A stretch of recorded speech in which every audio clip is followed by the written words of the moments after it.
بسم اللہ الرحمن الرحیم۔ مفتی طارق مسعود کے بیانات سننے کے لیے کاوش ٹی وی کو سبسکرائب کریں۔ الحمدللہ نحمده ونستعینه ونستغفره ونؤمن به ونتوکل علیہ ونعوذ باللہ من شرور انفسنا ومن سیئات اعمالنا من يهده الله فلا مضل له ومن يضلل فلا هادي له ونشهد ان لا اله الا الله وحده لا شريك له ونشهد ان محمدا عبده ورسوله صلی اللہ تعالی علیہ وعلى آلہ واصحابہ وبارک وسلم تسلیما کثیرا کثیرا، اما بعد فاعوذ باللہ من الشیطان الرجیم، بسم اللہ الرحمن الرحیم۔ أأمنتم من في السماء أن يخسف بكم الأرض فإذا هي تمور أم أمنتم من في السماء أن يرسل عليكم حاصبا فستعلمون كيف نذير ولقد كذب الذين من قبلهم فكيف كان نكير أولم يروا إلى الطير فوقهم صافات ويقبضن ما يمسكهن إلا الرحمن انہو بکل شیء بصیر۔ سورہ ملک کی آیات ہیں جن پر کافی عرصے سے درس چل رہا ہے۔ واٹس ایپ پہ کسی نے سعودی عرب سے میسج بھیجا، 1.5 سال ہو گیا مفتی صاحب سورہ ملک کو، اب اس کو ختم کر لیں اللہ کا واسطہ۔ اب کوشش کروں گا اب جلدی اس کو ختم کروں تاکہ اگلی صورت ہم شروع کریں۔ بھلا وہ ذات جو آسمانوں میں ہے، کیا تم بے خوف ہو گئے؟ تمہیں ڈر نہیں لگتا کہ وہ تمہیں زمین میں دھنسا دے یا آسمان سے پتھروں کی بارش نازل کر دے؟ اللہ تعالیٰ انسان کو بتا رہے ہیں کہ تم کمزور ہو۔ کمزور آدمی کو تو ڈر کے رہنا چاہیے۔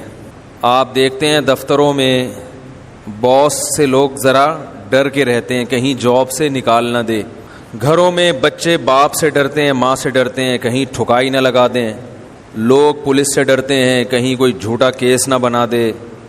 یہ انسان کی فطرت ہے کہ کمزور طاقتور سے ڈرتا ہے۔ ڈرتا کس بات سے ہے؟ کہ میں کوئی ایسا کام نہ کروں جس سے اس طاقتور کو مجھ پر غصہ آ جائے، ایسا کام نہ کروں جس سے اس طاقتور کو مجھ پر غصہ آ جائے۔ اور ایسا کام کون سا ہوتا ہے جس سے بڑے کو آپ پر غصہ آئے گا؟ آپ بڑے کی مرضی کے خلاف چلنا شروع ہو جاؤ۔ وہ چاہتا ہے کہ یہ کرو، آپ اس کے اپوزٹ کرو۔ وہ کہہ رہا ہے کہ یہ نہیں کرو اور آپ وہ کام کرنا شروع کر دو۔ آپ آفس میں گئے، باس نے آپ سے کہا بھائی یہ والا کام فی الحال پوسٹ پون کر دو، یہ فائل ہے اس پہ کام کرو۔ آپ نے اسی کے سامنے وہ فائل اٹھا کے کچرے میں پھینکی، جو پرانی والی فائل پہ کام شروع کر دیا۔ اس کا میٹر گھومے گا نا؟ کیا خیال ہے بھائی؟ آپ کو باس نے کہا یہ کرو، آپ کیا کر رہے ہو؟ اس کے برخلاف۔ تو ہر کام جب الٹا کرو گے تو باس کیا کہے گا؟ یہ تیرے باپ کی کمپنی ہے، یہی کہے گا نا، ہے یہ تیرے باپ کا دفتر ہے، یہی کہے گا نا آپ سے کہ بھائی تو یہاں بیٹھا ہے، ہم نے تجھے لا کے بٹھایا ہے یہاں پہ، تنخواہ ہم تجھے دے رہے ہیں اور تو یہاں بیٹھ کے ہماری مرضی کے خلاف چل رہا ہے۔ تو یاد رکھو باس کو اتنا غصہ نہیں آتا، باپ کو اولاد پہ اتنا غصہ نہیں آتا جتنا اللہ کو اپنی مخلوق پہ غصہ آتا ہے جب کوئی مخلوق اللہ کی منشا اور اللہ کی مرضی کے خلاف چلتی ہے۔ اللہ کو بہت غصہ آتا ہے اور اس کا حق ہے کہ اس کو غصہ آئے، کیونکہ اللہ تعالیٰ کے جو انعامات ہیں، اللہ جو کچھ ہمیں دے رہا ہے اور جتنا پاورفل ہے، ہم تو ایک ایک چیز میں اس کے محتاج ہیں۔ نہ یہ باڈی ہماری اپنی ہے، نہ یہ زمین ہماری اپنی ہے، نہ یہ گھر ہمارا اپنا، نہ بیوی اپنی، نہ بچے اپنے، نہ باپ نہ والدین اپنے، سب گاڈ گفٹڈ۔ یہ ساری چیزیں کس نے دی ہیں؟ اللہ نے دی ہیں، ایک چیز بھی اپنی نہیں ہے۔ اور پھر محتاج اتنے ہیں کہ جتنی چیزیں اپنی ہیں جو ہمیں دے دی تو اس پہ بھی مالکانہ حقوق نہیں دیے، کہا جب چاہوں گا چھین لوں گا۔ تو اس شخص پہ تکبر زیب دیتا ہے، اس پہ یہ چیز زیب دیتی ہے کہ میں۔ اب آپ دیکھو پہلے تو لوگ گناہ کرتے تھے ڈر کے، اب ببانگ دہل غلط کام کو ببانگ دہل کیا جا رہا ہے۔ آج کسی نے بتایا کہ کسی انڈیا کی اداکارہ نے توبہ کر لی، فلم انڈسٹری سے اور بتایا کہ میں نے اللہ کی خاطر یہ قربانی دی, میں غلط رخ پہ جا رہی تھی. یہ جب خبریں سننے کو ملی تو ہمارے ایک دوست تھے کلیت الشریعہ میں, میرے شاگرد ہیں, وہ شوبز کی دنیا چھوڑ کر اس طرف آئے, یعنی جامعۃ الرشید میں انہوں نے ایڈمیشن لیا. 3-4 سال انہوں نے ہم سے پڑھا ہے جامعۃ الرشید میں. تو میں نے ان سے ایک دن ویسے ہی اس گپ شپ میں سوال پوچھا, میں نے کہا آپ پہلے کیا تھے؟ مجھے تو نہیں پتا کہ وہ شوبز سے ان کا تعلق تھا.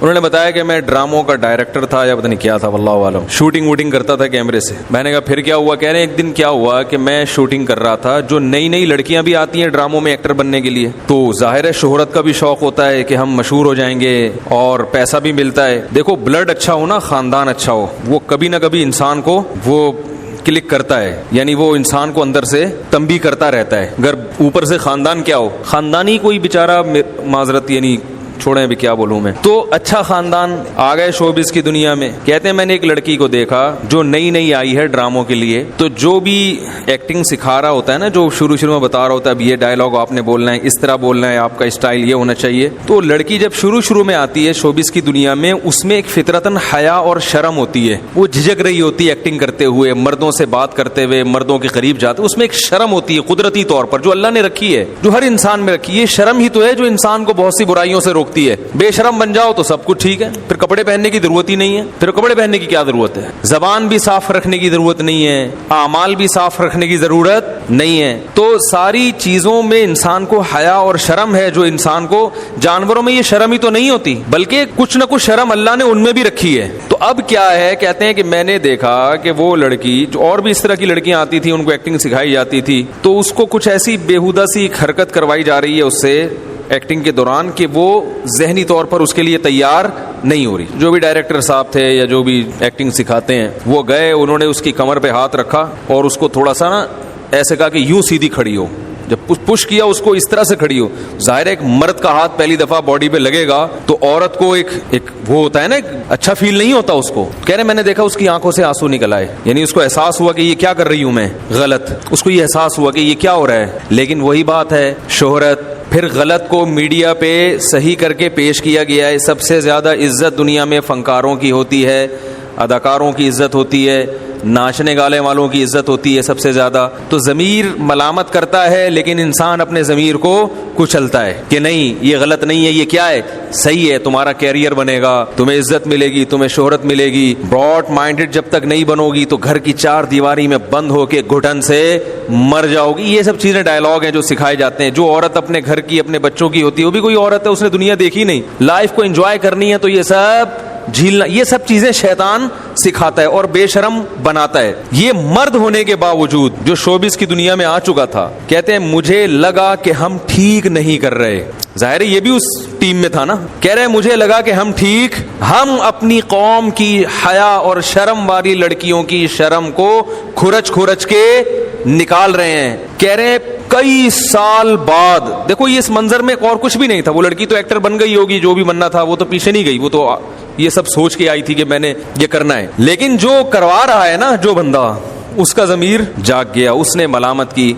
کہتے ہیں مجھے عجیب فیل ہوا کہ یار یہ ہم غلط کر رہے ہیں. کہہ رہے مجھے یاد نہیں میں نے کبھی نماز بھی پڑھی تھی. کہہ رہے اس دن میں اسپیشل نماز پڑھنے کے لیے گیا ہوں شوٹنگ کے دوران اسپیشل. بعض دفعہ برائی انتہا کو پہنچتی ہے نا, تو اچھائی کا لیول ری ایکشن میں انسان اتنا ہی اچھا بن جاتا ہے, ٹھیک ہے نا. وہ نیوٹن کا لا ہے نا, ہر ایکشن کا ری ایکشن ہوتا ہے, جتنی تیزی سے ایکشن ہوگا ری ایکشن بھی اتنا ہی فاسٹ. تو ہم بچپن میں شرارتیں کرتے تھے, مکہ لگا کے چیک کرتے تھے, یہ گدی مار کے نا, کہتے ہم دیکھو نیوٹن نے کہا جتنا ٹائٹ ایکشن ہوگا اتنا ہی ری ایکشن ہو رہا ہے. تو میں چیک کر رہا تھا کہ نیوٹن کا یہ لا صحیح ہے یا غلط. تو اب کہتے ہیں میں گیا اثر کی نماز پڑھنے. کہہ رہے ہیں میں نے نماز پڑھی تو بڑا سکون ملا, حالانکہ کچھ بھی نہیں ہے, خاموشی سے کھڑے ہوئے اللہ کے سامنے ہاتھ باندھ کے. امام صاحب رکوع میں گئے, آپ رکوع میں چلے گئے, سلام پھیرو, کیسا سکون ملتا ہے نا باوضو ہو کے.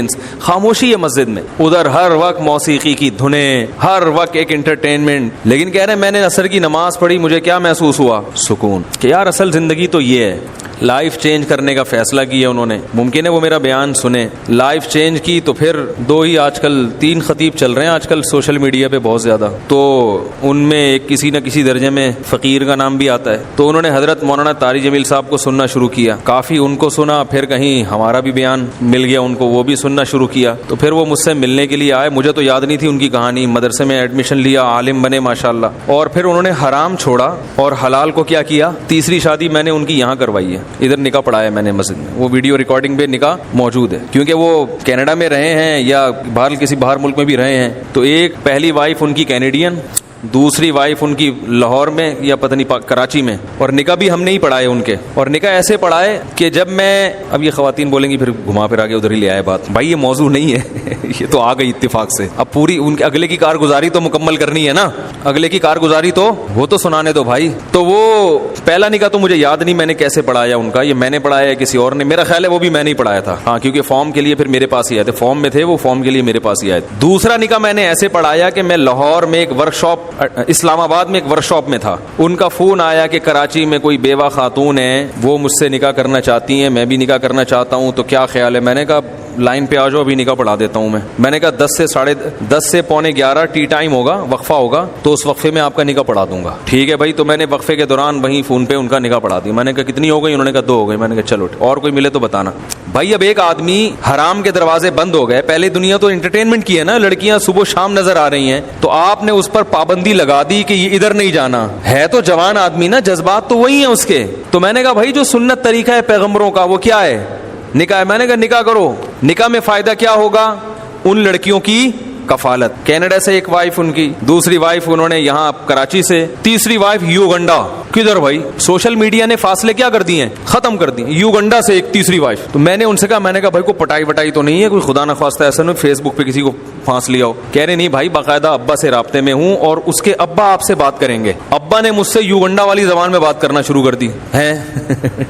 میں نے کہا یار تم تو ہم سے بھی زیادہ براڈ مائنڈیڈ بن گئے ہو یار. تو وہ جو تھی, پھر بہرحال ابا سے میری بات ہوئی, پھر وہ انگلش بھی جانتے تھے, کچھ ٹوٹی پھوٹی انگلش ہم نے, کچھ انہوں نے چلا چلو کے, بہرحال پتا چلا کہ نہیں باقاعدہ فیملی ہے, خاندان ہے, ایسا نہیں ہے کوئی پٹانا پٹونے والا حساب نہیں ہے الحمدللہ. تو بیٹھ کے پھر ہم نے یہاں تیسرا نکاح ان کا مسجد میں ریکارڈ نکاح ہے وہ پڑھایا ان کا نکاح. تو اب دیکھو یہ پیغمبروں کی سنت ہے. اس میں زوجہ آپ کو ملی, بیوی ملی, اس سے اولاد ہوئی آپ کی, ایک گھر بسا, ٹھیک ہے نا, اور پھر ان کی بیویوں میں اتفاق سے محبت بھی, جو کہ عام طور پر ہوتی نہیں ہے. تو وہ اللہ کی طرف سے اللہ نے ان کے ساتھ انعام کیا کہ وہ بھی ساتھ ہی رہ رہی ہیں. وہ جو کینیڈا والی تھی وہ بھی, اس نے بھی سوکن کو برداشت کیا, یہ سوچ کے کہ کینیڈین سے جب کرتے ہو تو 10 گرل فرینڈیں آتی ہیں ساتھ میں, ٹھیک ہے نا. تو اس نے یہ سوچ کے, کیونکہ ان کو زیادہ تجربہ ہے کہ بھائی یہ ایک بیوی مرد کم ہی رکھتے ہیں, زیادہ تر بیوی ایک ہوتی ہے, گرل فرینڈز بہت زیادہ. تو اس نے کہا چلو میرا میاں, اس کا یہ تو پتا ہے نا کہ بیوی ہے, یہ گرل فرینڈز تو نہیں ہے نا, سمجھدار خاتون تھی. تو اصل جو واقعہ میں بیان کر رہا تھا کہ دیکھو کہاں سے پلٹا کھایا. انہوں نے کہا کہ باقاعدہ شرم اور حیا شوبز میں کھرچ کے نکالی جاتی ہے. ضمیر انسان کا وہ اسی بیس پہ آئے کہ یار ہم لڑکیوں کو خراب کر رہے ہیں, یہ ایسی ہے نہیں. موسیٰ علیہ الصلوۃ والسلام کا واقعہ قرآن میں سنا ہے نا آپ لوگوں نے, کئی دفعہ میں اس کو بیان کر چکا ہوں. حضرت موسیٰ علیہ الصلوۃ والسلام نے 2 نوجوان لڑکیوں کو دیکھا کہ وہ کنویں میں دور کھڑی ہوئی ہیں, تو ان کی مدد کی اور کنویں سے پانی نکال کے ان کو دے دیا. قرآن کہتا ہے یہ دونوں لڑکیاں گئیں اپنے والد سے, انہوں نے کہا کہ ایسے ایک نوجوان ہے جس نے ہماری مدد کی ہے. تو والد صاحب بڑے غیرت مند تھے, انہوں نے کہا اس نوجوان کو بلا کے لاؤ, ہم اس کو اس کی اجرت دینا چاہتے ہیں. عزت دار آدمی پر جب کوئی احسان کرو تو اس کا ضمیر اس وقت تک مطمئن نہیں ہوتا جب تک وہ احسان کا بدلہ نہ چکا دے. اور جس میں غیرت نہیں ہوتی وہ کہتا ہے چلو فری پھوگڑ میں اللہ نے کام کرا دیا, چھوڑو کون تھا, مجھے بتانے کی بھی ضرورت نہیں. نظریں چرا لیتے ہیں کہیں کچھ دینا نہ پڑ جائے اس کو. تو وہ قرآن کہہ رہا ہے جاءت احداہما تمشی علی استحیاء, ان دونوں میں سے ایک آئی موسیٰ علیہ السلام کو بلانے کے لیے حیا کے ساتھ چلتی ہوئی.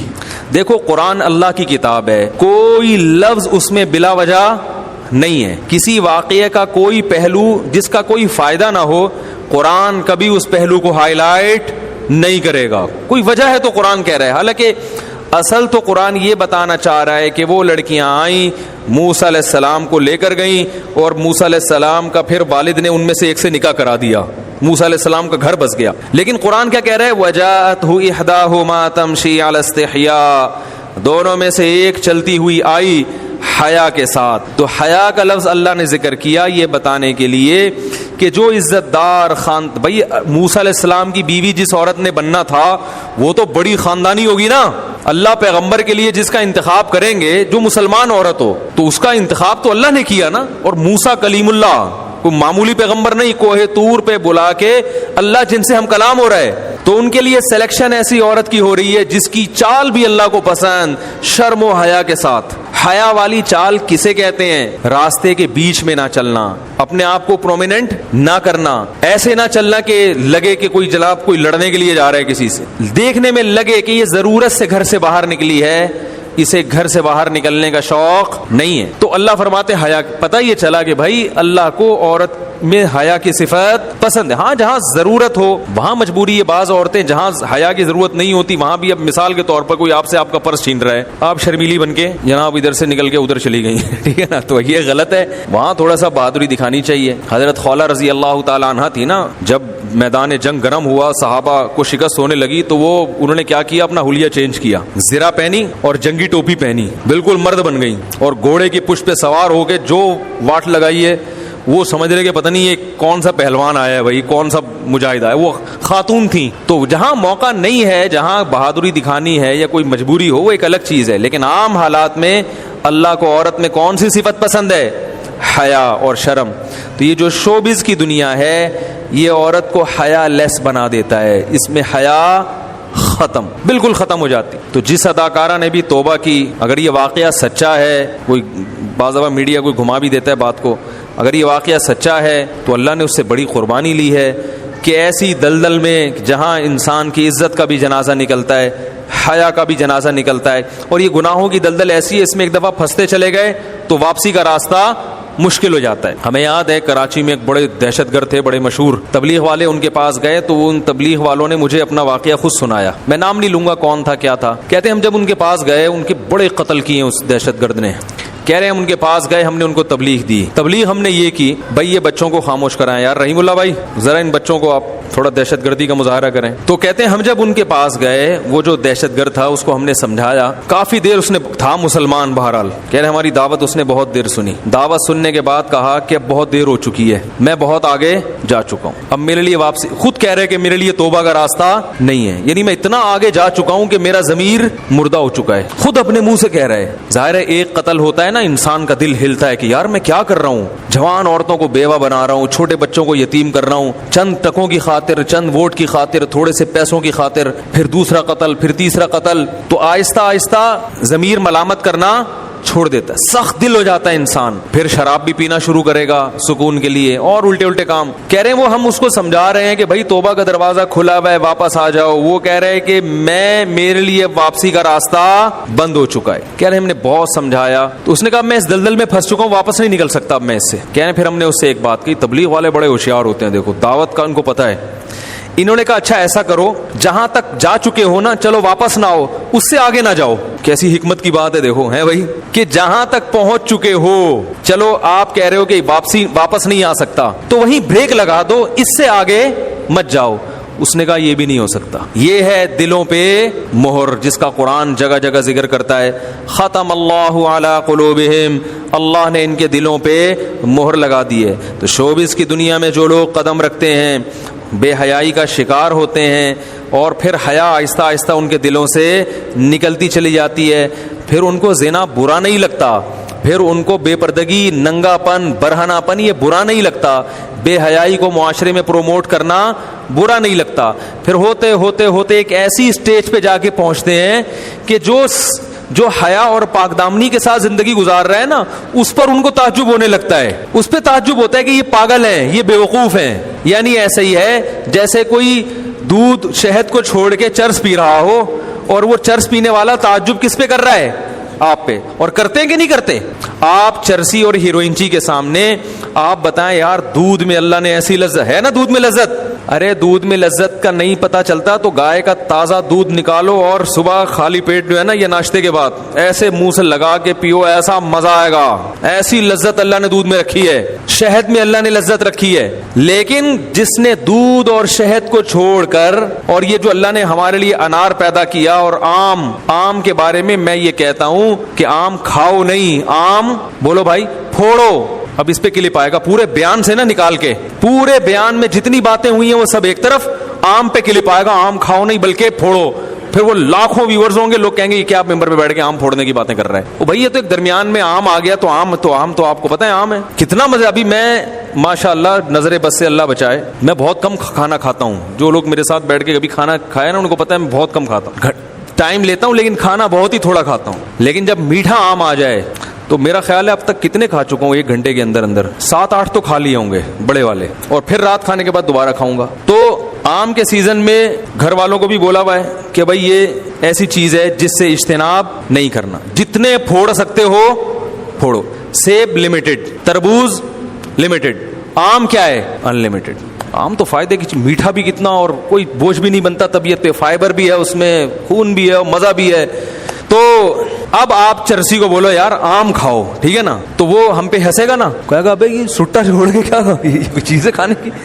وہ جو چرسی میرا بیان سن رہے ہوں گے, ابھی ہیروئن چی سن رہے ہوں گے, وہ ہیروئن چی کیا کہیں گے کہ یار اس مفتی کو دیکھو, یہ ہمیں کہہ رہا ہے ہیروئن چھوڑو اور کیا کھاؤ, آم کھاؤ. اور ہمیں ہیروئنچیوں پہ تعجب ہو رہا ہے کہ اللہ نے اتنی مزے کی چیزیں پیدا کی ہیں, 64 آم اللہ نے پیدا کر دیا اور کھاتے چلے جاؤ, کوئی پرابلم نہیں ہے. جس کو شوگر ہے وہ ایک الگ بیماری ہے, لیکن جو نارمل آدمی ہے تو جتنے مرضی آم پھوڑ لے, چلے جا رہے, کھاؤ, اتنا مزہ آ رہا ہے. ہم کہہ رہے ہیں اللہ تیری کیسی نعمت. تو کیا ہم غلط ہیں, یہ چرسی غلط ہے؟ چرسی غلط ہے بھائی. تم نے اپنی فطرت کو بگاڑ دیا, جو بدبودار چیز تھی تم نے اپنے آپ کو اس کا عادی بنا لیا ہے. اب تمہیں خوشبودار چیزیں اچھی نہیں لگ رہی. انسان کی طبیعت میں اللہ نے حیا رکھی ہے, پاکیزگی رکھی ہے. وہ چاہتا ہے کہ میں ایک پاکیزہ لائف گزاروں, میرا ضمیر مطمئن ہو کہ میں اچھے کام کر رہا ہوں.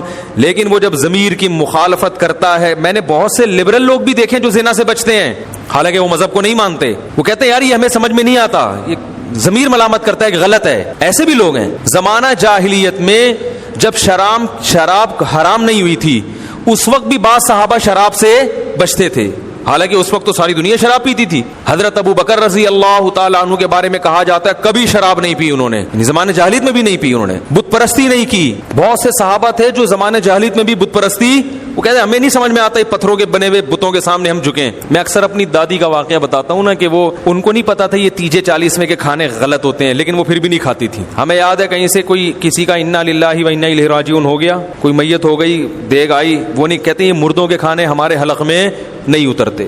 کچھ ضمیر بھی انسان کو کیا کرتا ہے, ملامت, کہ یہ غلط ہے یار, یہ کیا کھاؤ, ولیمے پہ کی دعوت کھاؤ, عقیقے پہ کھاؤ, بچہ پاس ہو گیا, بچے نے قرآن حفظ کر لیا, کھاؤ, وہ مر گیا, دیگیں کھا رہے ہو, کیا ہے یار یہ.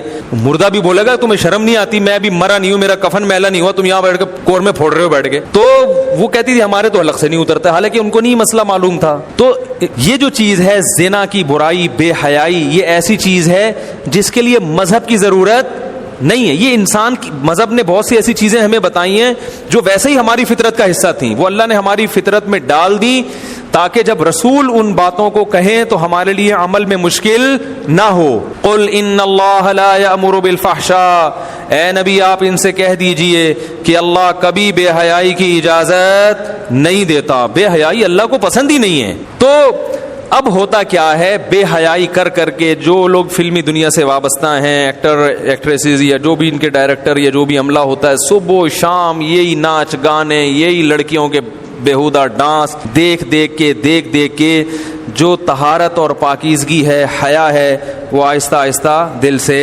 نکل جاتا. اور یاد رکھو جو انسان اپنی نیچر سے ہٹتا ہے, انسان نا مہذب ہے, انسان میڈیکلی ایک حیوان ہے نا, میڈیکلی انسان اور حیوان میں کوئی فرق, ارے میڈیکل سائنس کی روح سے آپ ایک اینیمل ہی ہے نا بھائی, پڑھے لکھے اینیمل ہو گئے یا تہذیب یافتہ ہو گئے ہیں تو وہی نا, وہی چیزیں آپ کو چاہیے. جو میں ایک دفعہ بیٹھا ہوا تھا جانوروں کا, میری بکری بیمار تھی, جانور کے ڈاکٹر کے پاس گیا تو ایک بندہ آیا کہنے لگا انسانوں والی پیناڈول چاہیے, یعنی اس کو یہ اس کے سر میں درد ہو رہا تھا, تو ڈاکٹر سے کہہ رہا ہے کہ ڈاکٹر صاحب مجھے انسانوں والی یعنی گدھے کو جو کھلا تو کہیں وہ نہ دے دینا. تو ڈاکٹر نے کہا میرے بھائی پیناڈول جو بکری کو کھلائی جاتی ہے وہی انسان, کیونکہ بکری کو جب بخار چڑھتا ہے, حتیٰ کہ مرغی کو بھی بخار چڑھے گا تو مرغی کو بھی کیا کھلائی جاتی ہے, پیناڈول. تو باڈی جو ہے نا, باڈی کا جو اسٹرکچر ہے, ہاں ان میں فرق بہت ہے, لیکن بیسک چیزیں گلوکوز ہمیں بھی چاہیے, گلوکوز باڈی کو رن کرنے کے لیے ان کو بھی چاہیے. تو فرق انسان اور حیوان میں میڈیکلی نہیں ہے, کوئی وہ بڑا فرق نہیں ہے, تہذیب کا فرق ہے. انسان مہذب ہوتا ہے, جانور مہذب نہیں ہوتے. اور تہذیب میں بہت ساری چیزیں آتی ہیں. تہذیب میں سب سے پہلے صفائی ستھرائی آتی ہے. جانور صاف ستھرے نہیں ہوتے, ان کو قدرت نے جتنا صاف کر دیا اتنے رہیں گے. وہ قدرت نے ان کی یعنی طبیعت میں جتنی صفائی انسٹال کر دی ہے نا, وہ اتنا رہیں گے, وہ اس سے زیادہ نہیں. اب کتے میں اللہ نے یہ بات ڈال دی کہ جب تم نے قضائے حاجت ہو تو گڑھا کھودو اور پھر کرو تاکہ گندگی نہ پھیلے. ہے بھائی, یہاں تو بڑا کتا بڑا نیٹ کلین بن کے قضائے حاجت سے پہلے جناب وہ کھدائی کر رہا ہوگا, لوگ اس کو دیکھیں بولا یار یہ تو کہیں سے بھی کتا لگ ہی نہیں رہا ہے, کیا خیال ہے. لیکن جب پیشاب کرے گا بلکہ گٹر کا پانی پی رہا ہوگا, پیاس لگے گی تو کیا پیے گا, گٹر کا پانی. ابے ایک طرف تو اتنا نیٹ کلین بن رہا ہے, قضائے حاجت کے لیے اتنی احتیاط. وہ کتے سے کسی نے پوچھا نا کہ بھائی تو ٹانگ اٹھا کے پیشاب کیوں کرتا ہے, اس نے کہا کہیں چھینٹے نہ پڑ جائیں. ایک طرف ساری حرکتیں کتے جیسی سارے کام کون سے, کتوں والے. گٹر کا پانی پی رہا ہے, بلا وجہ لوگوں کو کاٹ رہا ہے, اجنبی آدمی کو بھونک رہا ہے, رات کو جاگتا ہے, دن میں پڑا ہوا سو رہا ہے, عجیب کبھی کلاٹیاں کھا رہا ہے, 24 گھنٹے زبان باہر نکلی رہے گی. لیکن پیشاب کے وقت اتنی تمیز اور مسائل کا علم کہ کہیں چھینٹے نہ پڑ جائیں. بھائی تو وہ بھائی قدرت نے اس کو جو سکھا دیا وہ اس پہ عمل کر رہا ہے. اس پہ اپنے اندر کچھ بھی نہیں ہے, خود سے نہیں ہے اس میں تہذیب. ہوتی تو کتا کیوں ہوتا بھائی, وہ اس کا نام لوگ کچھ اور رکھ دیتے نا. کتا نام رکھنے کی وجہ یہی ہے کہ وہ اس کی حرکتیں کیا ہیں, حرکتیں ٹھیک نہیں, حرکتیں کتوں جیسی ہیں اس کی. اس لیے لوگوں نے کہا بھائی تو رہے گا کیا, جتنا بھی اچھا ہو جائے رہے گا تو کتے کا کتا ہی رہے گا. اسی طرح اللہ نے بلی میں یہ شعور رکھا وہ صفائی کا, لیکن ایک محدود. انسان میں صفائی کا شعور بہت زیادہ ہے, اور یہ صاف نہیں رہے گا تو مر جائے گا. یہ نہاتا ہے, یہ دانتوں کو صاف کرتا ہے. کبھی شیر کو دیکھا دانتوں کو صاف کرتے ہوئے؟ ہم اگر دانت صاف نہ کریں بیمار ہو جائیں گے. یہ استنجا کرتا ہے قضائے حاجت کے بعد, جانور استنجا نہیں کرتے.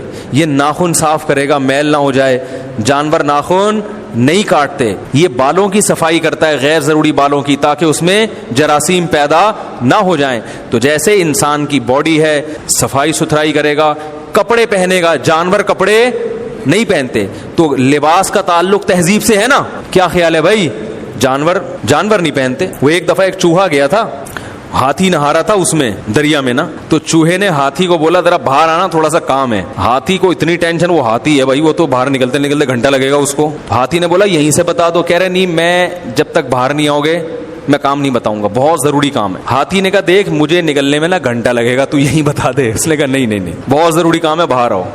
ہاتھی 1 گھنٹے بعد باہر نکلا, بےچارا کلا بازیاں کھاتا ہوا.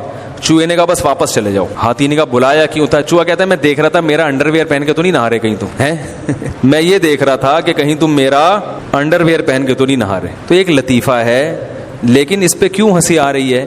جانور انڈر ویئر بولو بھائی نہیں پہنتے, نہ ہاتھی چوہے کا پہنے گا, نہ چوہا ہاتھی کا. تو لباس کا تعلق بھی کس سے ہے؟ تہذیب سے. انسان لباس پہنتا ہے. یا بنی آدم قد انزلنا علیکم لباسا یواری سوآتکم, اے بنی آدم ہم نے لباس نازل کیا دو تمہاری شرمگاہ کو چھپا دیتا ہے. جانور گھومتے رہتے ہیں کھلے عام, انہیں کوئی حیا ہی نہیں ہے, شرم ہی نہیں ہے. تو انسان مہذب ہے. تو یاد رکھو اسی تہذیب میں ایک اور چیز آتی ہے, شرم اور حیا. انسان میں حیا اور شرم ہوتی ہے, جانوروں میں نہیں ہوتی. اور شرم و حیا تہذیب کا ایک بہت بڑا رکن ہے. اور یہ شرم و حیا جو ہے نا, جس سے انسان مہذب بنتا ہے, یہ جو ہماری جو لبرل لوگ ہیں نا, یہ اس کی ویلیو کے بالکل بھی قائل نہیں ہے. یہ کہتے ہیں یہ کوئی چیز ہی نہیں ہے. بلکہ لڑکیوں کو بولڈ بنایا جاتا ہے کہ بھائی آنکھوں میں آنکھیں ڈال کے بات کرنا سیکھو. نتیجہ کیا نکلتا ہے؟ وہ اپنے باپ سے بھی اسی طرح بات کرتی ہے جیسے اپنے ملازم سے, اپنے ٹیچر سے بھی اسی طرح بات کرے گی جیسے اپنے ملازم سے, شادی کے بعد اپنے شوہر سے بھی اسی طرح بات کرے گی جیسے اپنے ملازم سے.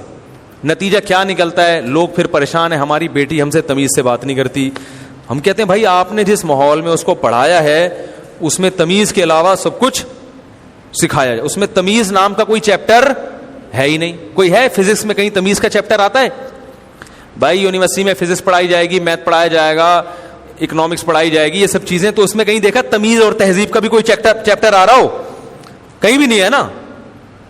تو خاص طور پر یہ شوبز کی دنیا میں تو حیا اور شرم باقاعدہ کھرچ کھرچ کے نکالی جاتی ہے. میں جب مدرسے میں ایڈمیشن ہوا نا میرا, اور کچھ ہم کتابیں پڑھ لیے تو لوگوں کا رابطہ ہوا مجھ سے, فون پہ لوگوں کی کالز آتی تھی, مسائل وسائل بتاتے. تو مجھے یاد ہے ایک لڑکی کی کال آئی جس کو اللہ نے توبہ کی توفیق دی, وہ دین کی طرف آ گئی. اس نے ایک دو مسئلے پوچھے ہوں گے, میں نے بتائے, لیکن اس نے ایک اپنی کارگزاری سنائی. اس نے کہا کہ مفتی صاحب میں اتنی بدتمیز بن گئی تھی فلمی میگزین پڑھ پڑھ کے کہ میں اپنی ماں سے تمیز سے بات نہیں کرتی, کیونکہ میرے گھر میں فلمی میگزین آتا تھا. میں نے کہا کیسے بدتمیزی؟ اس نے کہا کہ میں نے ایک فلمی ایکٹر کی کارگزاری سنی, فلمی اداکاراؤں کی, اس میں وہ بھی ہوتے ہیں نا حالات, کہ آپ کو کیا پسند ہے, خربوزہ شوق سے کھاتی ہیں یا آپ تربوز آپ کو زیادہ اچھا لگتا ہے. وہ جن لوگوں کو ان سے محبت ہوتی ہے وہ ان کے ان حالات میں بڑی دلچسپی لیتے ہیں. ظاہر انسان کو جس سے محبت ہوتی ہے وہ پھر ہر ایک چیز اس سے, ایک فطرت ہے کہ انسان چاہتا ہے کہ میں اس کو دیکھوں وہ کیا کرتا ہے, کھاتا کیا ہے, کتنے آم کھاتا ہے, کتنے خربوزے کھاتا ہے. تو کہہ رہی میں اس کی کوئی ایکٹر تھی اس زمانے کی بڑی مشہور, تو وہ میں اس کے حالات پڑھتی تھی, تو اس میں اس نے اپنے حالات بتایا, میں یوں ہوں, میں یوں ہوں. تو اس میں ایک بات یہ بھی تھی کہ میں کسی کو لفٹ نہیں کراتی, میں اپنی پرائیویٹ زندگی خود گزارتی ہوں, اس میں کوئی رشتہ دار ہو, دوست ہو, کوئی میرے ساتھ, یعنی کوئی بھی, یعنی خلاصہ اس کا یہ, میں کسی سے تمیز سے بات, اب میں اس کو اتنے لپیت الفاظ میں بولوں, یعنی اس کا حاصل یہ تھا کہ میں کسی سے تمیز سے بات نہیں کرتی, یعنی بڑوں سے, کہ میرے بڑے بھی میری پرائیویسی میں, میری ذاتی زندگی میں ان کو مداخلت کی اجازت نہیں. اب جب یہ ایک نوعمر لڑکی یہ چیز پڑھے گی تو وہ باپ اور بڑے بھائیوں اور بڑی بہنوں سے باغی ہوگی کہ نہیں ہوگی؟ حالانکہ اس عمر میں انسان کو ضرورت ہوتی ہے کہ وہ آوارہ نہ بنے, بلکہ بڑوں کی کسٹڈی اور بڑوں کے کنٹرول میں رہے تاکہ ماحول اس کو خراب نہ کرے.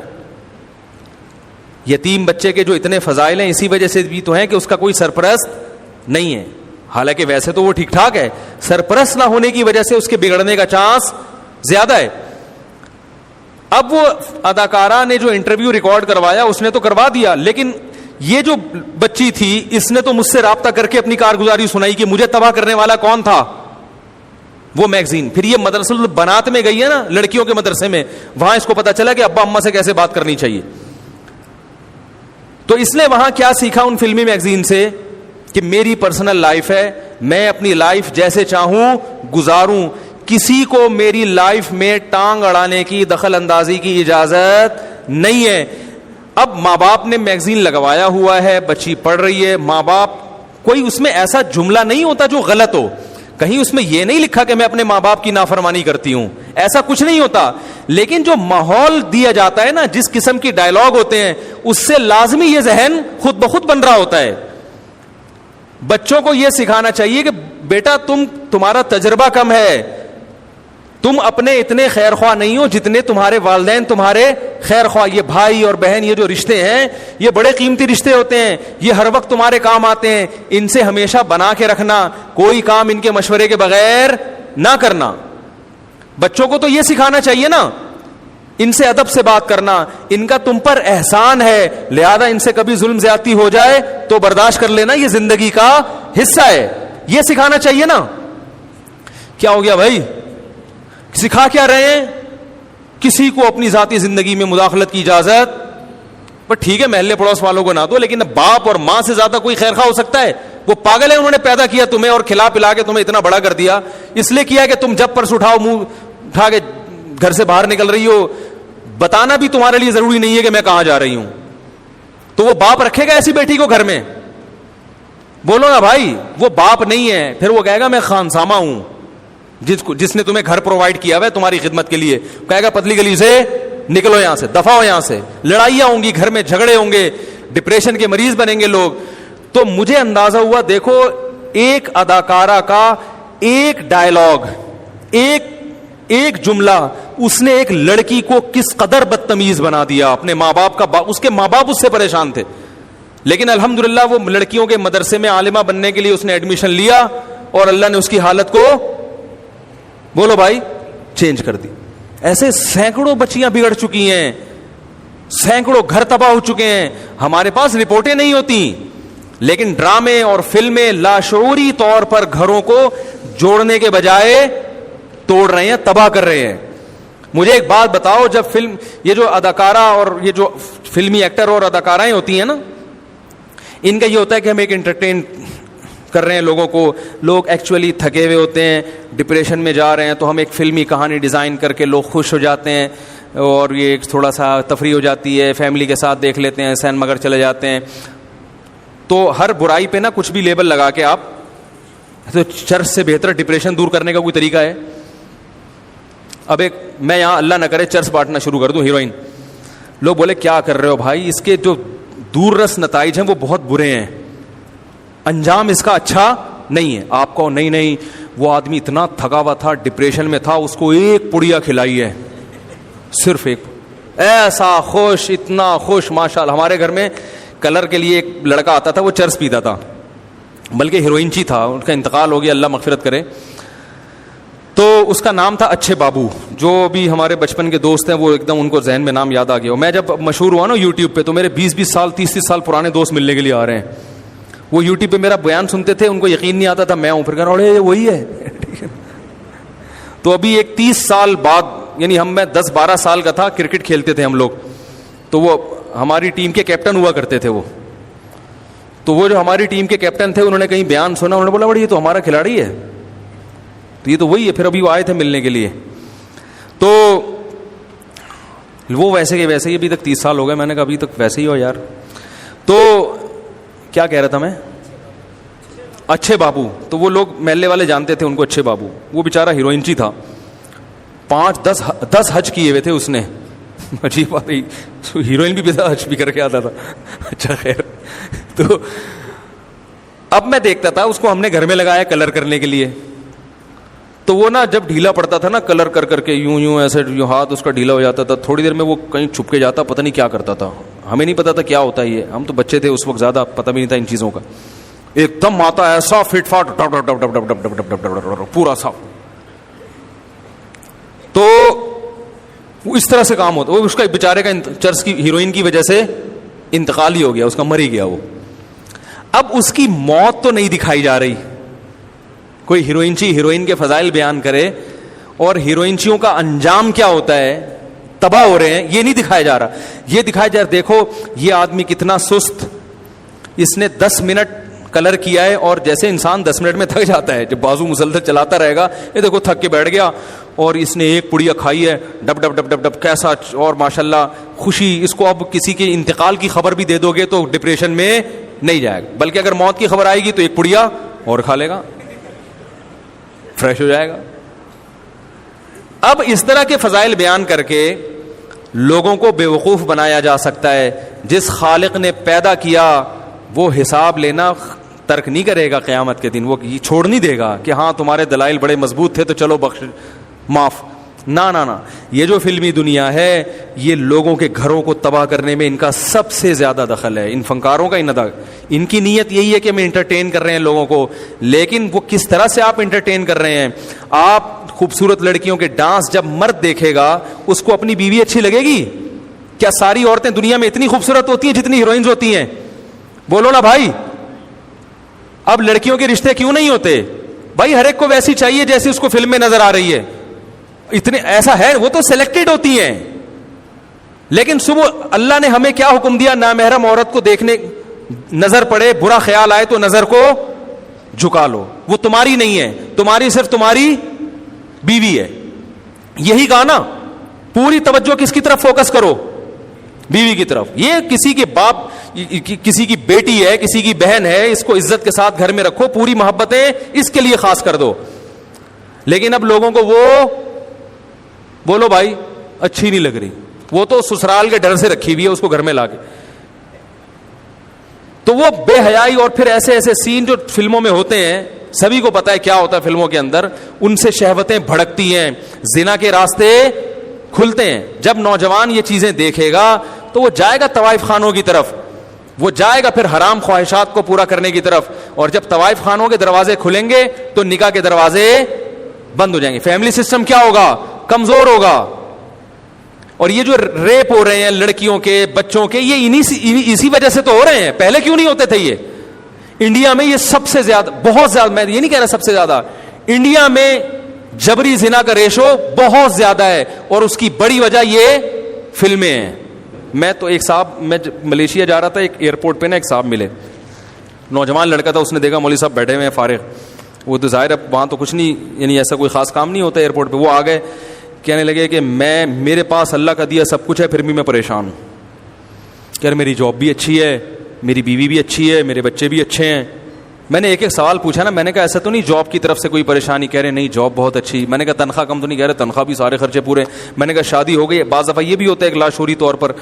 کہہ رہے نہیں شادی بھی ہو گئی. میں نے کہا بیگم کی اس کو ٹینشن تو نہیں؟ کہہ رہے نہیں بیگم بھی بڑی اچھی ملی ہے, میرے مطلب کی ہے, کوئی پریشان نہیں. میں نے کہا ایسا نہ ہو تو نہیں کہ اولاد نہ ہو رہی؟ نہیں اللہ نے بچے بھی دے دیے. میں نے کہا کوئی بیماری ہو بھائی؟ کہہ رہے نہیں بیماری بھی نہیں ہے.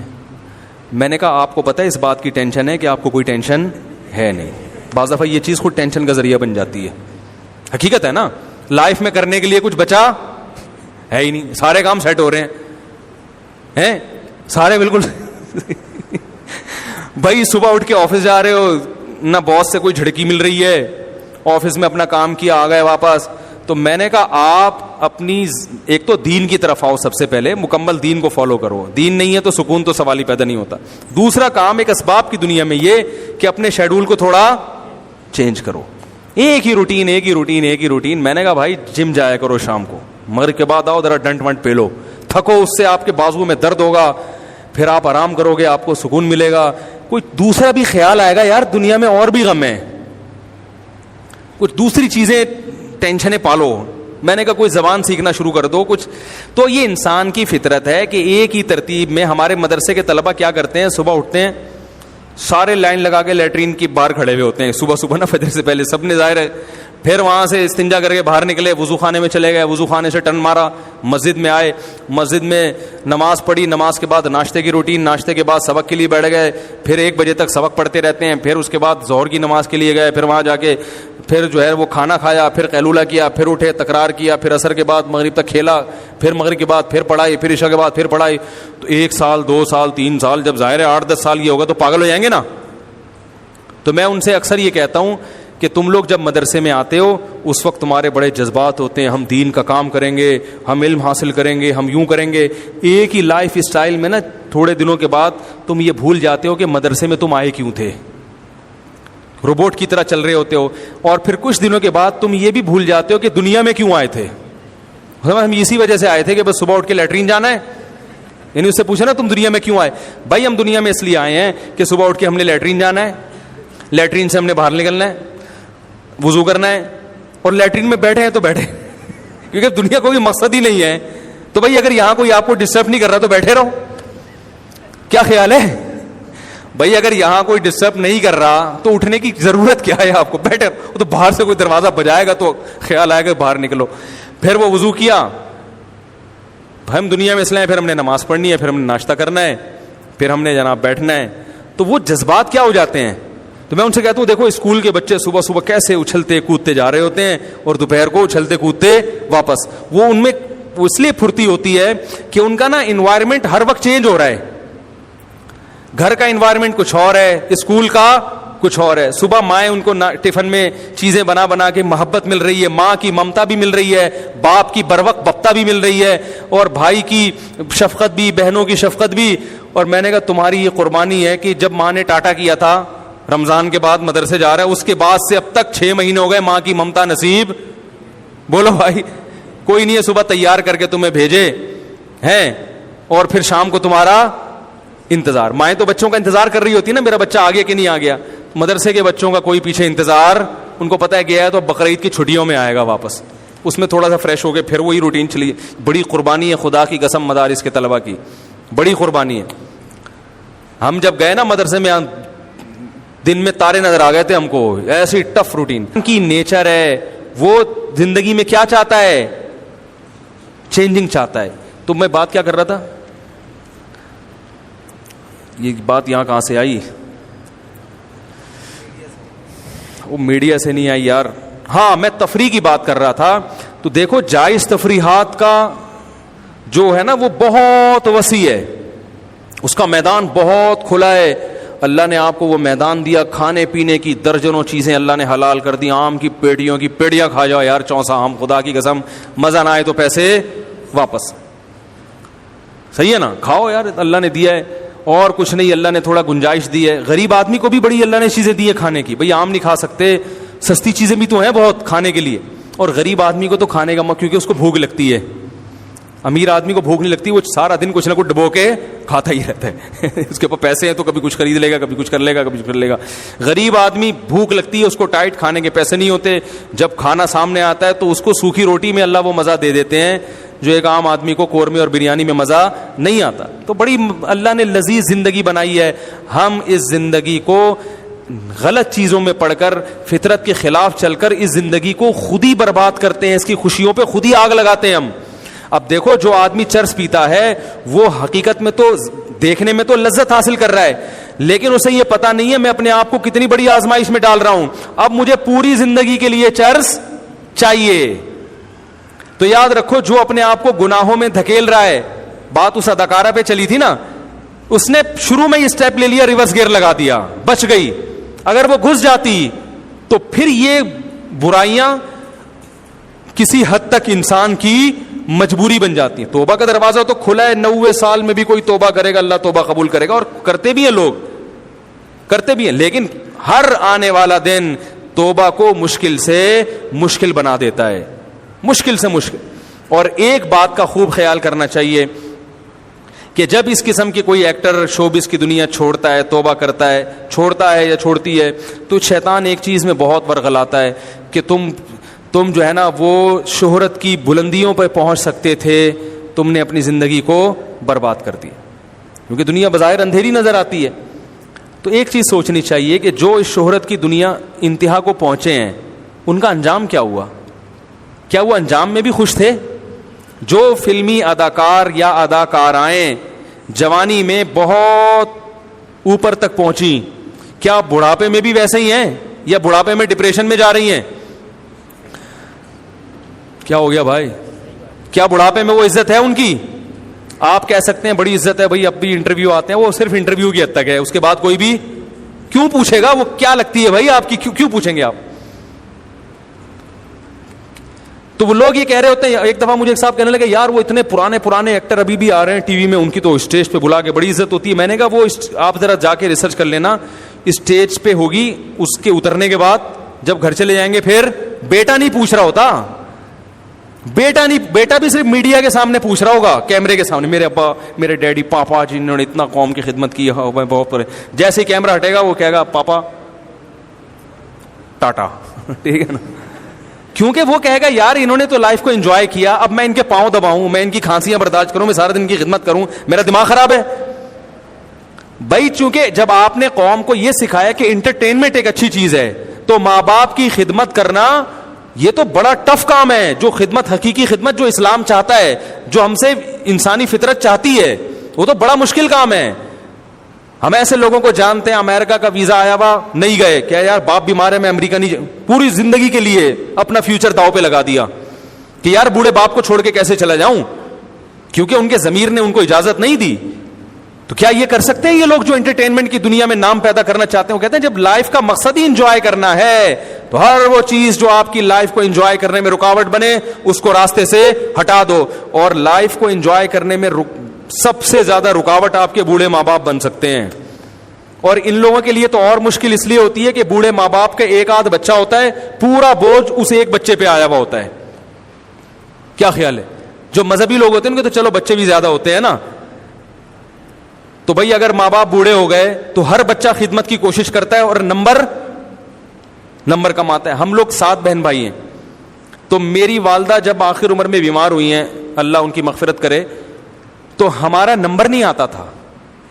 ہم میں سے ہر شخص کو, بھائیوں کو بھی بہنوں کو بھی خواہش ہوتی تھی کہ بھائی اس عمر میں ہم زیادہ سے زیادہ خدمت کریں, کیونکہ اس خدمت کا تو کوئی اس کا تو کوئی متبادل اللہ نے رکھا ہی نہیں ہے نا, نہ تہجد, نہ رمضان کا روزہ, نہ حج, نہ زکوٰۃ.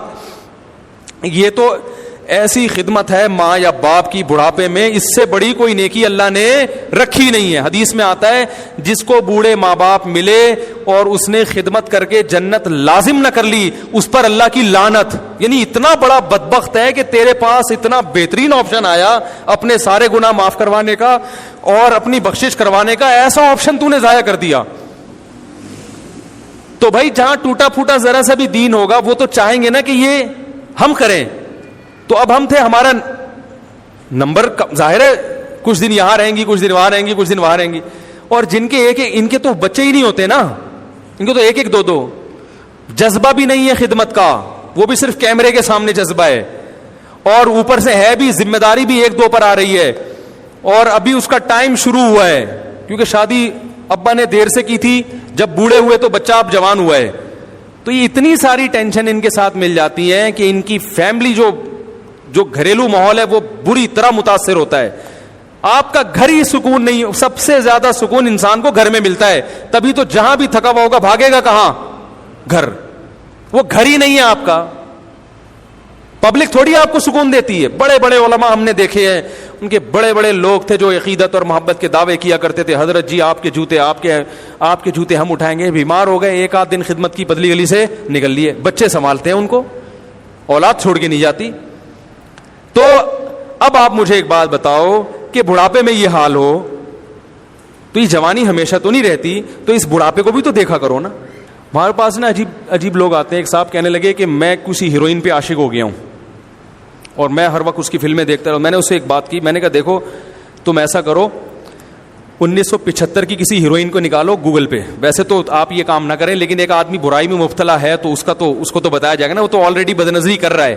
میں نے کہا گوگل پہ 1975 یا 1980 کی ہیروئن نکالیں جو اس زمانے میں بڑی ہٹ پر تھی, اور دیکھیں 2019 میں وہ کیا حشر ہوا ہے اس بیچاری کا ہے. 2019 میں اس کی شکل دیکھیں آپ.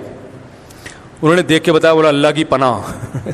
میں نے کہا یہ وہ ہیروئن ہوگی کہ 1980 میں اس پہ بھی لوگ مرتے تھے, اور یہی ان کے جذبات تھے جو تمہارے اب ہیں. تو یہ سوچنا چاہیے شہرت کو بہت جلد کیا ہے, زوال ہے, کیونکہ شہرت کی بیس ہی درست نہیں ہے بھائی, بیس ہی غلط ہے. لیکن جب عورت نکاح کر کے گھر میں آتی ہے, شادی ہو کے گھر میں آئے گی, جوان ہے, شوہر کو محبت ہوگی, عمر جیسے جیسے زیادہ ہوگی, اولاد بھی ہوتی ہے, تو شوہر کو اس بیس پہ محبت ہوگی کہ برسوں سے میرا اس کا ساتھ ہے. ہمارے حضرت فرمایا کرتے تھے بیوی سے حقیقت میں محبت بڑھاپے میں ہوتی ہے. حقیقی محبت کب پیدا ہوتی ہے, کیونکہ ایک طویل عرصہ ساتھ گزار دیا نا, اور وہ پھٹے بھی ختم ہو چکے ہوتے ہیں بڑھاپے میں. وہ لڑ کے مر کے نا ایک دوسرے کو تانے دے کے بولتے ہیں اب چھوڑو یار. میرے پاس ایک دفعہ ایک فیملی آئی تو وہ بہت لڑ رہے تھے میاں بیوی. میں نے آدمی سے پوچھا آپ کی عمر کتنی ہے, اس نے بتایا کہ 50 یا 55 سال. خاتون سے میں نے پوچھا سچی مچی کی عمر بتا دیں. خواتین کہاں بتاتی ہیں. میں نے کہا مجھے بتا دیں, کسی کو نہیں بتاؤں گا میں. انہوں نے بتایا کہ پتہ نہیں 45 سال یا کتنے سال. میں نے کہا شادی کو کتنے سال ہو گئے. انہوں نے کہا 20 سال یا 25 سال. میں نے کہا 5-10 سال 10-15 رہ گئے ہیں بس, زیادہ تر عمر تو کیا ہو چکی ہے. میں نے کہا اب بھائی اتنے 20-25 سال آپ لوگوں نے لڑ کے کسی بھی طرح گزار دیے, اب آپ کی مرضی ہے لڑکے گزاریں یا محبت سے, لیکن اب تھوڑے سے رہ گئے ہیں تو کیا کرنا ہے لڑا کے. بھائی آپ بولو یار تم جیسے ہو. میں نے اس کے میاں کو بولا کہ اب یہ بدلنے والی نہیں ہے, کیونکہ 20 سال میں تم پھڈے باڑی کر کے اب اس وقت نہیں سدھری, اب کہاں سے سدھرے گی. اور میں نے اس خاتون کو کہا آپ کے میاں بھی اب سدھرنے والے. بھائی 25 سال لڑ لی نا سدھارنے کے لیے, نہیں سدھرے. میں نے کہا آپ جیسی یہ ٹیڑھی میڑھی ہے آپ اس کو برداشت کریں, اور جیسا یہ ٹیڑھا میڑھا ہے آپ اس کو. اب میں نے کہا دونوں الگ ہو گئے, نہ آپ کو کوئی رشتہ ملے گا اور نہ. کیا خیال ہے بھائی, یا تو ہو نا کہ آپ کو اس سے اچھی مل رہی ہو, اس کو اس سے اچھا. میں نے کہا کوئی بھی نہیں لفٹ کرائے گا. اب سر پھوڑے ایک دوسرے کا, لڑے بولے, لیکن ہم نے ساتھ چھوڑنا نہیں ایک دوسرے کا. دیکھو بیگم, نہ تمہیں میرے جیسا کوئی ملے گا اور نہ مجھے تمہارے جیسا کوئی ملے گا. تو یہ سوچ کے انسان کو بڑھاپے میں محبت ہو ہی جاتی ہے, اور ویسے بھی ہو جاتی ہے کہ یار بچوں کی, اور مجبوری بن جاتی ہے, بچوں کی ماں ہے. تو جو اللہ نے عورت کو گھر بسانے کا حکم دیا, بھائی ادھر گھر آئے گی, شوہر کی محبت ملے گی, اس کے بعد جیسے جیسے بوڑھی ہوگی. تو ایک بات دل کی گہرائیوں سے بتاؤ, ماں جتنی بوڑھی ہو اتنی زیادہ اچھی لگتی ہے کہ نہیں لگتی؟ بولو نا بھائی, کیونکہ اللہ کہتے ہیں وَمَن نُعَمِّرْهُ نُنَكِّسُ فِي الْخَلْقِ, جو بوڑھا ہوتا ہے نا وہ بچپنے کی طرف آ جاتا ہے, تو اس میں یعنی اس میں جو ہے نا ایک اللہ فطری حسن پیدا کر دیتے ہیں, اس میں وہ چالاکیاں کیا ہو جاتی ہیں, ختم. تو وہ اور زیادہ اچھی ماں جتنی بوڑھی ہوتی ہے اس کی گود میں سر رکھنے کا اتنا زیادہ مزہ آتا ہے, اور عزت بڑھتی ہے اس کی جتنی بوڑھی ہوگی. تو یہ وہ زندگی ہے جو اللہ اس کے رسول نے ہمیں دی ہے. آپ نے جو لوگوں کو جو میڈیا جس طرف لے کے جا رہا ہے, تو میرے بھائی اس پہ حضرت مجذوب رحمۃ اللہ علیہ کا شعر ہے, رنگ رلیوں پہ زمانے کی نہ جانا اے دل, یہ خزاں ہے جو بانداز بہار آئی ہے. یہ ہے خزاں لیکن اس کا اسٹائل بہار والا ہے, ٹھیک ہے نا.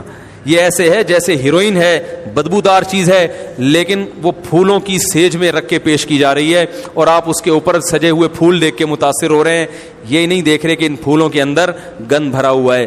تو بھائی یہ جو عیاشی والی زندگی ہے, شراب کباب والی زندگی ہے, یہ نیچرل نہیں ہے, اس میں وقتی سکون ہے.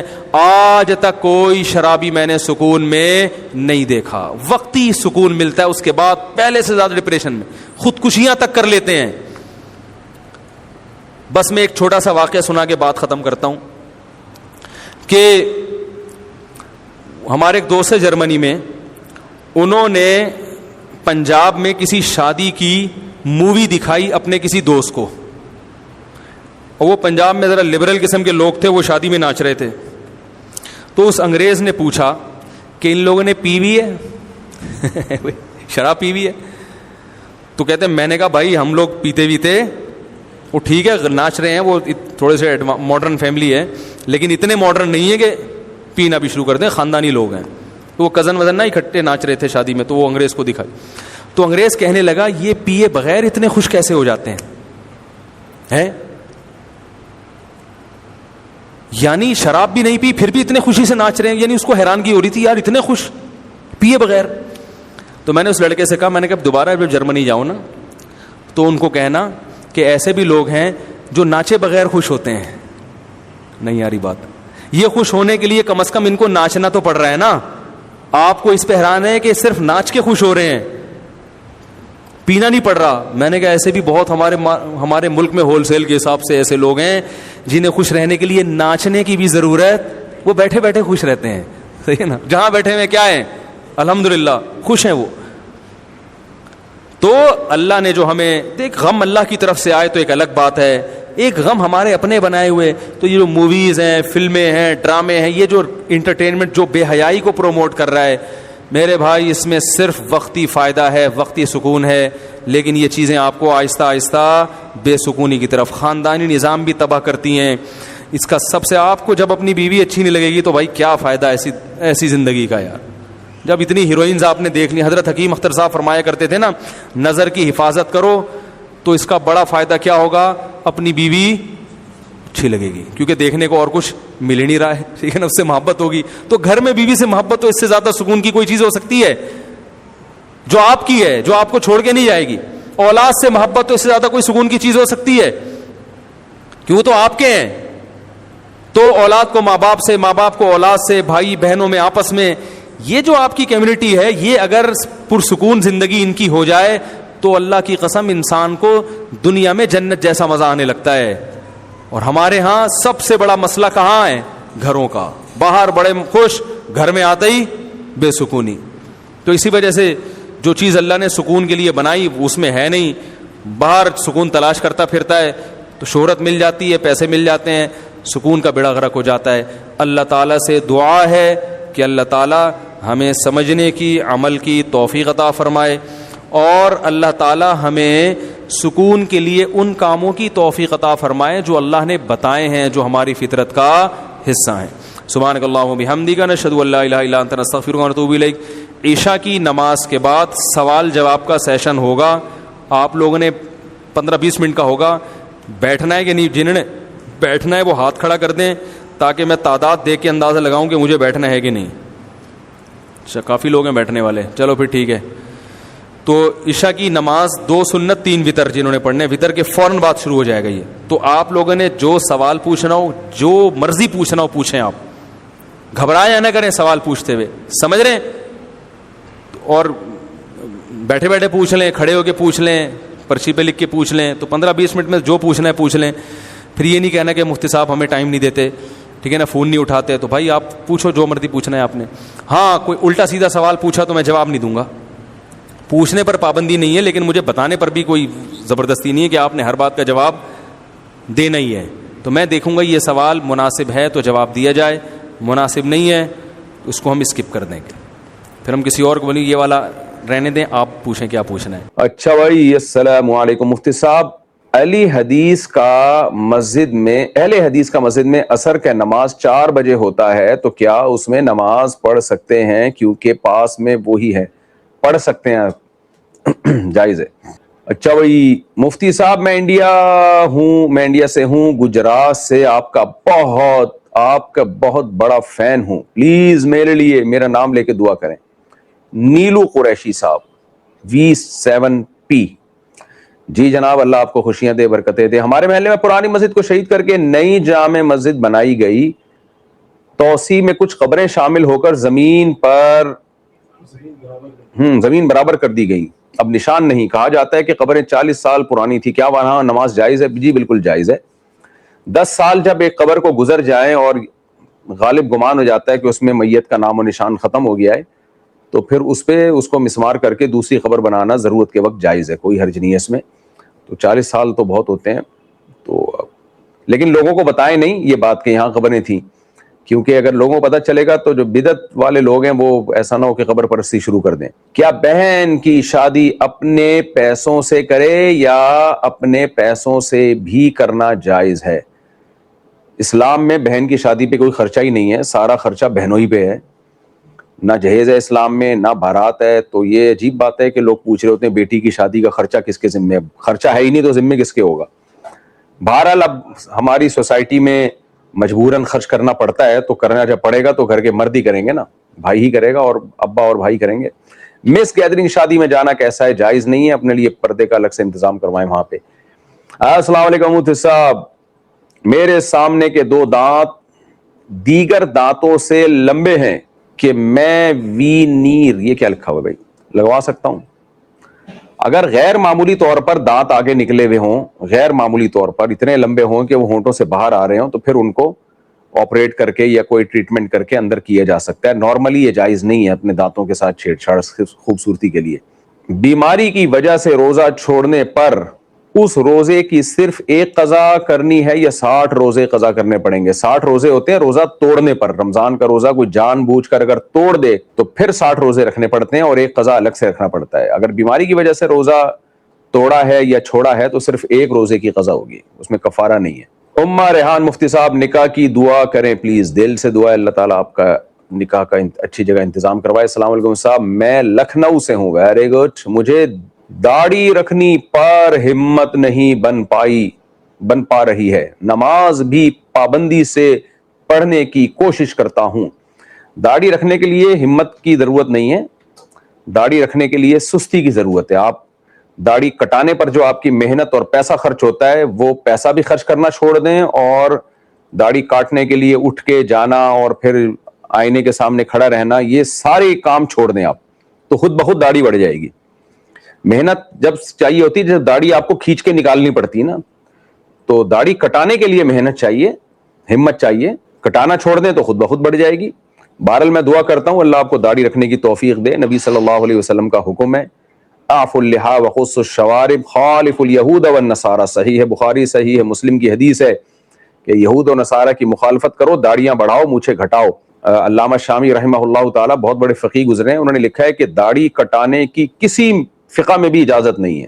لم یبحہ احد, کسی نے بھی اس کو حلال نہیں لکھا, تو اس لیے داڑھی مکمل رکھیں. مفتی صاحب شوہر نماز نہیں پڑھتے تو ان کو کیسے بولو؟ محبت سے سمجھایا جا سکتا ہے شوہر کو, اور کیا کیا جا سکتا ہے. تبلیغ والوں سے بولیں ان کو پکڑیں, سے روزے کی جماعت میں لے کے جائیں, انشاءاللہ صحیح بن جائیں گے یہ. Thanks for watching.